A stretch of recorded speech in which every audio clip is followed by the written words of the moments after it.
মনসা মা দেখুন, সবাই কমেন্টে লিখবেন জয় মা মনসা। আর আমাদের আগের বছরের ঠাকুরটা দেখুন, আগের বছরের যেই ঠাকুরটা, মুখটা একটু, এইটা হচ্ছে আমাদের আগের বছরের ঠাকুরের মুখ। পুরো ঠাকুরটা এরকম, এই যে এইগুলো পুরো আমাদের মা ওরা।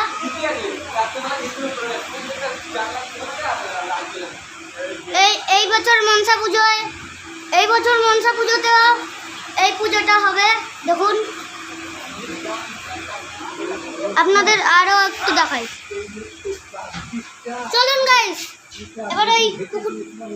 এবার আমরা একটু ঘুরে আসি, চলুন, আসুন কুকুরদের কাছে যাই।